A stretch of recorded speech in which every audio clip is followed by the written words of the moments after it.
Welcome to my channel classes by Sunita ma'am. सभी बच्चों का हिंदी की क्लास में स्वागत है।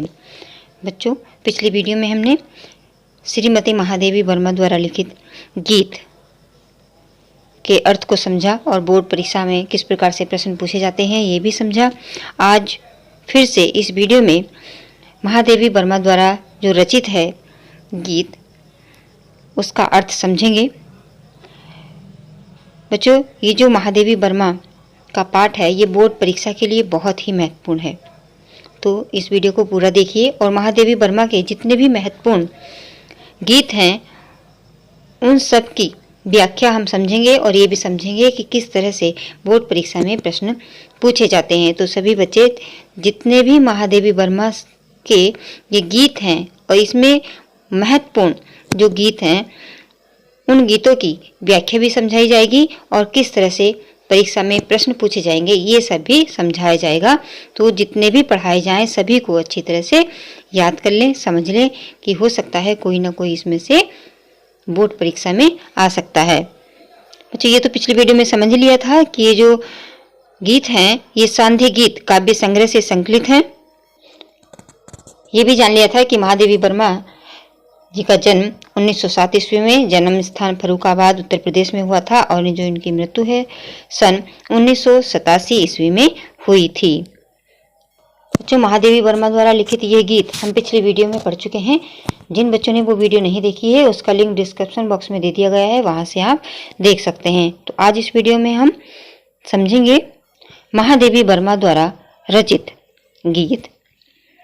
सबसे पहले बच्चों किसी गीत का सस्वर वाचन करेंगे क्योंकि ये गीत है इसलिए इसको गाकर ही समझेंगे। गाकर जब समझते हैं तो हमेशा के लिए गीत ये याद हो जाता है। तो सभी बच्चे मेरे साथ सस्वर वाचन करें और अगर वीडियो को देखते समय ना करें तो एक बार एकांत में जब आप इस वीडियो को देख रहे हों, जब समझ रहे हों तो या आप अपनी पुस्तक उठा करके जब इस पाठ को पढ़ रहे हों तो गीत जैसा ही इसको गा करके समझिए तो ये हमेशा के लिए आपको याद हो जाएगा।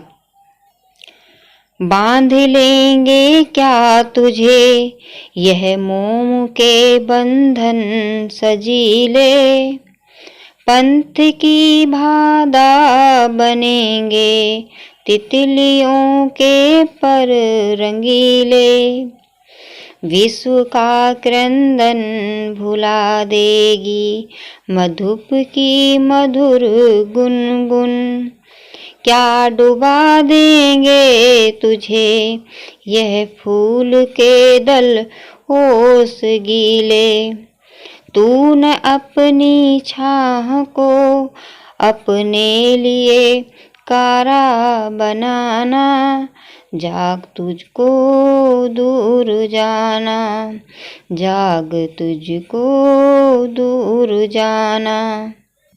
बच्चों, इस गीत में महादेवी वर्मा जी अपने मन को समझा रही हैं और अपने आप को कह रही हैं कि हे मन, तुझे साधना के पथ पर चलना है, साधना के मार्ग पर चलना है और जब साधना के मार्ग पर चला जाता है तो तुझे बहुत अधिक कठिनाइयों का सामना भी करना है।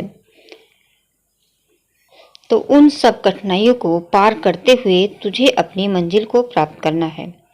यहाँ पर महादेवी वर्मा जी कहती हैं कि बांध लेंगे क्या तुझे ये मोम के बंधन सजीले। इसका अर्थ जानने से पहले बच्चों समझ लो कि जो महादेवी वर्मा हैं वो क्या कहना चाह रही हैं। बच्चों, इसका भाव इतना ही है कि जब हम किसी काम को पूरा करने के लिए तैयार होते हैं, अपना मन बना लेते हैं, जैसे साधारण तौर पर अगर हम समझें, जैसे कि आपने मन बनाया कि आज हमें पढ़ाई करना है, अपने मन को पढ़ाई में लगाना है और मुझे अच्छे नंबर प्राप्त करने हैं, तो आप अपने मन को दृढ़ करके मजबूत करके पढ़ाई करने के लिए बैठ जाते हो। लेकिन आपके सामने समस्या क्या आती है? समस्या कुछ भी नहीं है, जो सामने आएंगे आपके आराम वाली चीज़ें, विनोद वाली चीज़ें, मनोरंजन वाली चीज़ें। तो ये जो तुमने पढ़ाई जो है अपनी मजबूती से मन बनाया है कि मुझे पढ़ाई करना है, और अब अच्छे अंग प्राप्त करना है तो तुम्हारा जो मन है वो किस ओर भागेगा? टीवी देखने में भागेगा, सोने में भागेगा, आराम करने में भागेगा, बच्चों से बात करने में भागेगा। तो ये जो हमारा मन है, ये मन भागता है कहाँ को? आराम करने की। जहाँ पर स्थिति होती है, मनोरंजन की जो स्थिति होती है, तो वहाँ पर जो है हमारा मन भागता है। इस मन को कंट्रोल करना बहुत ही मुश्किल होता है और जो कंट्रोल कर लेते हैं वो व्यक्ति होते हैं बिरले। महान लोग होते हैं जो अपने मन को कंट्रोल कर लेते हैं और कंट्रोल करके अपनी जो मंजिल का जो लक्ष्य लोग बनाते हैं वो उस मंजिल को जरूर प्राप्त करते हैं। तो जो इस गीत में महादेवी वर्मा जी कह रही हैं कि तूने भी एक साधना के पथ पर तो चल पड़ा है, लेकिन तूने अपने मन को मजबूत तो कर लिया है कि मुझे अपना लक्ष्य प्राप्त करना है, अपनी मंजिल प्राप्त करनी है, लेकिन सामने तेरे बहुत सारी ऐसी कठिनाई आएंगी। बल्कि कठिनाई नहीं कह रही हैं वो कहेंगी कि बहुत सारे तेरे सामने प्रलोभन मिलेंगे जो तुझे रोकेंगे, जो तुझे आराम दे लगेंगे, जो तेरी मंजिल में बाधा बनेंगे। तो ऐसे बहुत सारे जो ये बंधन हैं, बांध लेंगे क्या तुझे ये बांध लेंगे। बांधने का मतलब है जैसे कि कोई भागना चाह रहा है और कोई उस व्यक्ति को बांध ले कि अब कोई किसी को बांध लेगा तो भागेगा कैसे, है ना। तो यहाँ भागने का मतलब है बच्चों कि जैसे ये जो प्रलोभन होते हैं, जो आराम देने वाली चीज़ें होती हैं, जो मनोरंजन वाली चीज़ें होती हैं, वो हमें रोकती हैं, अपने लक्ष्य से दूर करती हैं। जो हमने लक्ष्य बनाया है, जैसे किसी बच्चे ने पढ़ने का लक्ष्य बना लिया है, लेकिन क्या है, टीवी देखना है, मनोरंजन है, गाने सुनना है, या सहेलियों से बातें करना है, या मित्रों से बातें करना है। इस तरह से जो ये आरामदायक चीज़ें होती हैं, ये सब जो है हमें पढ़ाई से दूर करेंगी। तो इसी तरह से महादेवी वर्मा भी कहती हैं कि बांध लेंगे क्या तुझे ये बंधन, मोम के बंधन सजीले। ये जो मोम के बंधन हैं, मतलब सिर ही पिघल जाने वाले। मोम क्या है? मोम जो है बहुत जल्दी अगर आंच पर रखो तो बहुत जल्दी पिघल जाता है। तो वो कह रहे हैं कि क्या मोम के समान बहुत जल्दी पिघल जाने वाले ये सांसारिक जो संसार के बंधन हैं, तुझे बांधकर अपनी साधना से विचलित कर देंगे क्या? तुझे हटा देंगे। आगे कहती है पंथ की बाधा बनेंगे तितलियों के पर रंगीले। इसका अर्थ है बच्चों कि महादेवी वर्मा कहती हैं कि क्या तितलियों के रंगीन पंखों के समान रंगीन संसार के आकर्षण तुम्हारे मार्ग में बाधक बन जाएंगे। यहाँ पर मतलब है, वैसे तो जो शब्दार्थ है वो यही निकलता है कि जब तुम्हारे रास्ते में सुंदर सुंदर तितलियाँ आएंगी, सुंदर सुंदर कलर से भरी हुई जो तितलियाँ आएंगी, वो तुम्हें रोक देंगी। जैसे कोई अपनी मंजिल को प्राप्त करने के लिए चला जा रहा है, लेकिन सामने फूल मिलते हैं, फूलों पर बैठी हुई तितलियाँ मिलेंगी सुंदर सुंदर, तो जो चलने वाला है वो रुक जाएगा और उन्हें देखने लगेगा, उनकी जो सुंदरता है उसमें खो जाएगा। तो यहाँ पर जो तितली हैं और जो उनके सुंदर सुंदर पंख हैं, उसका मतलब है बच्चों यहाँ पर कि जब हम मंजिल को प्राप्त करने के लिए चलते हैं, तो जो आराम देने वाली, जो हमें लुभाने वाली, जो हमें रोकने वाली, जो सामने हमारी वस्तुएं आती हैं, उन्हीं की तुलना की है महादेवी वर्मा ने तितलियों से, उनके सुंदर पंखों से। जैसे अभी हमने उदाहरण लिया था कि अगर बच्चा पढ़ने बैठता है तो जो टीवी है, जो आनंद है बच्चों से बात करने का या सोने का जो आनंद है, वो सब यहाँ पर उसी का भाव है। जैसे सुंदर सुंदर तितलियाँ देख करके रास्ते में रुक जाना, उन्हें देखते रहना और भूल जाना कि हमें आगे भी चलना था। आगे है विश्व का क्रंदन भुला देगी मधुप की मधुर गुनगुन। और मधुप का अर्थ होता है भौरा, और मधुर गुनगुन आपने देखा होगा, जो फूलों पर जो भौरे होते हैं, जब वो उस पर मंडराते हैं तो उनमें से एक गुनगुन की आवाज़ आती है। जो भौरा होता है गुनगुन करके उस पर गुंजार करता है। तो कहती हैं क्या भौरों की मधुर गुंजार संसार का करुण क्रंदन, करुणा भरे जो स्वर होते हैं वो सुनने से तुम्हें रोक सकेंगी क्या? पुष्पों की, आगे कहती है क्या डुबा देंगी तुझे ये फूल के दल ओस गीले। क्या डुबो देंगे तुझे ये फूल के दल ओस गीले। यहाँ पर पहली पंक्ति का जो अर्थ है बच्चों समझ लो अच्छे से। विश्व का क्रंदन, क्रंदन कहते हैं रोना, दुख, और विश्व माने संसार, सारा संसार, और क्रंदन माने रोना। भुला देगी, क्या भुला देगी? मधु की मधुर गुनगुन, यानी जो भोरे की जो गुनगुन है, मधुर आवाज़ है, वो तुम उसमें इतना खो जाओगे कि तुम्हें संसार का रोना या संसार का दुख सुना ही नहीं देगा।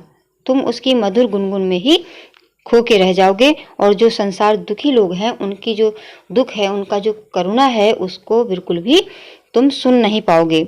क्या डुबो देंगे तुझे ये फूल के दल ओस गीले। तो कहती हैं कि क्या पुष्पों की जो ओस की बूंदें हैं, जब फूलों पर जो ओस की बूंदें पड़ी हुई हैं, तुम उनकी सौंदर्य में इतने खो जाओगे कि तुम भूल ही जाओगे कि तुम्हें साधना के पथ पर आगे बढ़ना था, तुम्हें कोई मंजिल प्राप्त करनी थी, यानी तुम उनकी सुंदरता में खो जाओगे। तूने अपनी छाँव को अपने लिए कारा बनाना। अब यहाँ पर कारा जो शब्द आया है बच्चों, इसका मतलब है, वो महादेवी वर्मा जी कहती हैं कि तू जो संसार की जो प्रलोभन होते हैं, संसार की जो आरामदेह वस्तुएं होती हैं, उन सबको जो है अपनी मंजिल में बाधा मत आने देना। यानी संसार के जो विविध आकर्षण होते हैं, ये तुम्हारी छाया मात्र हैं। तो उन आकर्षणों के माया जाल में बंधकर तुम अपने जो असली तुम्हारा वास्तविक रूप है, जो तुम्हारी सोच है कि तुमने मंजिल को पाना है, तो उस मंजिल को पाने का लक्ष्य मत भुला देना। इसलिए कहती हैं कि जाग तुझको दूर जाना, कि हे प्राण, हे मन, तू अब जाग जा, क्योंकि तुझे बहुत दूर जाना है। और साधना के मार्ग में की जितने भी सीढ़ी हैं, सीढ़ी कहते हैं बच्चों सोपान, सोपान का अर्थ भी सीढ़ी ही होता है। आपको की पुस्तक में सोपान शब्द मिलेगा, तो सोपान का अर्थ मतलब होता है सीढ़ियाँ। जैसे हम पहली क्लास, दूसरी क्लास, तीसरी क्लास इस तरह से बढ़ते हैं ऊपर, तो ऐसी जब हम किसी ऊंचाई पर चढ़ते हैं तो सीढ़ी का प्रयोग करते हैं। पहला डंडा, दूसरा डंडा, तीसरा डंडा, इस तरह से सोपानों को पार करते हुए अपनी मंजिल को प्राप्त करते हैं। तो यहाँ पर महादेव जी कहती हैं कि हे प्राण, तुम जागो, क्योंकि तुम्हें अभी बहुत दूर जाना है और साधना के मार्ग के अनेक सोपानों को, सीढ़ियों को पार करके अपने लक्ष्य को प्राप्त करना है। इसलिए इस समय आलस करने का नहीं है, तुम जाग जाओ, आलस्य को छोड़ो और अपने काम में लग जाओ। बच्चों, अगर आपको इसका साहित्यिक सौंदर्य लिखना होगा तो देखिए, इसमें भाषा है साहित्यिक खड़ी बोली, जो इसमें अलंकार है, रूपक है, अनुप्रास है, और रस इसमें श्रृंगार एवं शांत है, और शब्द शक्ति है इसमें लक्षणा, और गुण है माधुर्य। अब जानते हैं बच्चों कि अगर ये गीत बोर्ड परीक्षा में आया तो किस तरह से प्रश्न पूछे जाएंगे। बच्चों, अगर आपको अर्थ समझ में आ गया है, अच्छी तरह से समझ में आ गया है, तो कोई भी प्रश्न पूछा जाए उसका जवाब आप अच्छी तरह से दे दोगे। तो इसलिए अर्थ को समझना बहुत ही जरूरी है। अर्थ समझ में आ जाएगा, प्रश्नों के उत्तर आप अपने आप आसानी से बिना रटे भी दे सकते हो। इस तरह से प्रश्न पूछे जाएंगे बच्चों। पिछली वीडियो में भी हमने समझा था कि पद्यांश के पाठ और कवित्री का नाम लिखिए। तो पाठ का नाम है गीत और कवित्री का नाम है महादेवी वर्मा जी। अगर अथवा में आता है कि उपयुक्त पद्यांश का संदर्भ लिखिए, तो संदर्भ आप इसी प्रकार से लिख देंगे कि प्रस्तुत पद्यांश श्रीमती महादेवी वर्मा द्वारा रचित सांध्य गीत काव्य संग्रह से हमारी हिंदी पाठ्य पुस्तक के काव्य भाग में संकलित गीत एक शीर्षक से उद्धृत है। अगला प्रश्न है, रेखांकित अंश की व्याख्या कीजिए। तो अभी व्याख्या आपने समझी, आपको अच्छी तरह से समझ में भी आ गई होगी। तो इसी तरह से आप रेखांकित अंश की व्याख्या कर दीजिए। रेखांकित का अर्थ होता है कि जहाँ पर रेखा खिंची हुई है उतने का ही आपको अर्थ लिखना है। लेकिन ऐसा भी नहीं होता कि बिल्कुल आप इतना ही अर्थ लिखो। अगर आपके शब्द बन रहे हैं तो आप व्याख्या में पूरा भी लिख सकते हैं, अच्छी तरह से समझाकर भी लिख सकते हैं। अगला प्रश्न है, बांध लेंगे क्या तुझे ये मोम के बंधन सजीले, पंथ की बाधा बनेंगे तितलियों के पर रंगीले। इन पंक्तियों में निहित भावार्थ को स्पष्ट कीजिए। अभी आपने बहुत अच्छी तरह से व्याख्या को समझा है, तो इसका भावार्थ भी अच्छी तरह से आप लिख देंगे। ये प्रश्न भी है एक, प्रस्तुत काव्यांश में महादेवी वर्मा ने किन कठिनाइयों का उल्लेख किया है। आपने व्याख्या को अच्छी तरह से समझ लिया है, तो आपको समझ में आ गया होगा कि महादेवी वर्मा ने किन कठिनाइयों का उल्लेख किया है। यहाँ पर देखिए, इस प्रकार से लिखेंगे, प्रस्तुत काव्यांश में महादेवी वर्मा ने अपने साधना पथ में आने वाली विविध कठिनाइयों का उल्लेख किया है। और यहाँ पर लिखा हुआ बच्चों, दूसरा जो प्रश्न था कि बांध लेंगे क्या तुझे मोम के बंधन सजीले, पंथ की बाधा बनेंगे तितलियों के पर रंगीले।